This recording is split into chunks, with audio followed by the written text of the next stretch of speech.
Yo guys, what up? Welcome to the channel. Corey the Sandman Sandhagen here. Another week of breakdowns, of course. Today I want to do Ruziboev, which I know I'm getting that name right. I watched the fights with the volume off, so I don't know how to say anyone's name. And then Buckley. Said that name right though.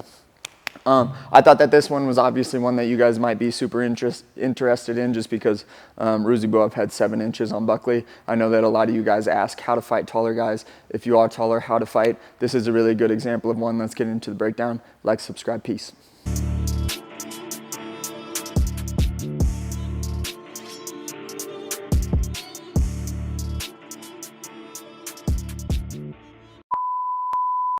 All right, cool guys.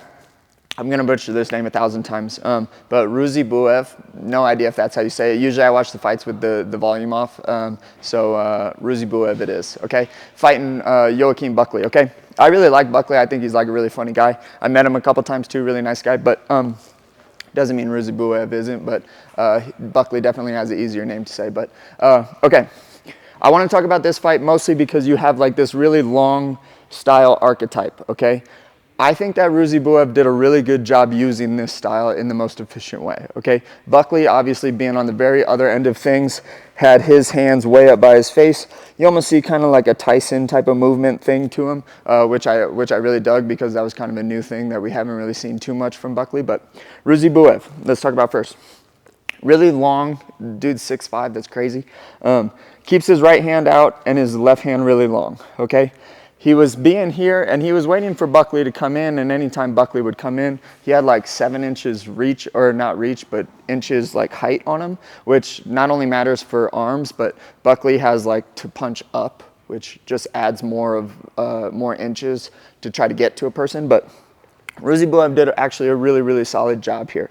He was here like this. Anytime Buckley would come in, he'd throw like something scary. Anytime he would press, he'd throw like a really hard uppercut or a really hard knee. A couple of those almost landed really close, which, like I said, to highlight Ruziboev before we get into Buckley's style, was really good. Like, stayed really light on his feet, didn't sacrifice position like what we just talked about in the other breakdown, Caceres versus Woodson. He was a long guy that maintains position really well because he's being really light on his feet. When he would attack, Buckley would back up. He would throw like hard uppercuts. When they would try to crash, and I talk about crashes all the time, so if you're new to the channel, literally watch any other video and you'll probably hear me talk about crashes. But anytime 2 people step in at the same time, that's a crash. You can make it happen on purpose. But Ruziboev saw Buckley come in. He would throw like real hard knees. It was actually a really good game plan, and I thought he was doing super well until obviously he got caught. Buckley using this like style here where he's a little bit more with his feet here like this and a lot less on a line. The reason is because when you're fighting tall guys, you have to try to get around them. You can't just go straight into that big amount of space. That's just like a scary space to go into. That's like when really bad shit happens to you. So he's here. His hands are really high, like mega high. Feet are a little bit more like this. And he's definitely trying to like get around Ruziboev for most of the fight, which is definitely a task when someone has 7 inches on you. But he did actually a really good job. There was more times than often, Buckley would go to make a movement forward, Ruziboev would take off backwards. Maybe not the one time, but on the few times that Buckley and him went head to head, he ended up catching him, and it was on the second shot. This is really important, okay? When you're fighting really long guys, their heads typically don't go down lower than yours, okay? That's important because you can like take that off of the table of where you should aim on your second shot when you're trying to hit them. Their head is either gonna go back or it's gonna go off to the side. It's not usually gonna go lower when they're built like this.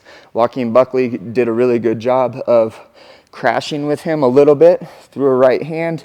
Ruziboev's head went over here. I think it's hilarious, and I'm definitely butchering that name like 1,000 times.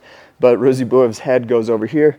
Buckley hits him with a left hand and then jumps on him, which was sweet. Again, really important. When you're trading with a tall guy, their head doesn't get to go a ton of places because it can't go lower. Sometimes you have to worry about people putting their head here, their head under, like steps in. But with tall guys, that's not a thing. Their head is either going this way, this way, this way, or this way. Buckley throws the right hand. Ruziboev, I think, makes a movement like this, not down, but like off to the side.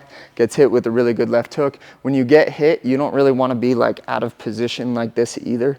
You want to be a little bit more like structural. Like if I am going to take like a really hard shot, like in slap fighting, I want to be like structural. I don't want to be like bent in my spine like this. So these shots can hurt a little bit more than what they can potentially look like on film. Joaquin Buckley lands his left hook. It was really awesome, but that's why that happened. That was pretty much the tail of the tape. I really thought that Ruziboev was doing good. Buckley was doing good. Ruziboev just, you know, got hit by Buckley, who made a really good read. So make sure you guys like, comment, subscribe. Peace. I love you guys. Bye.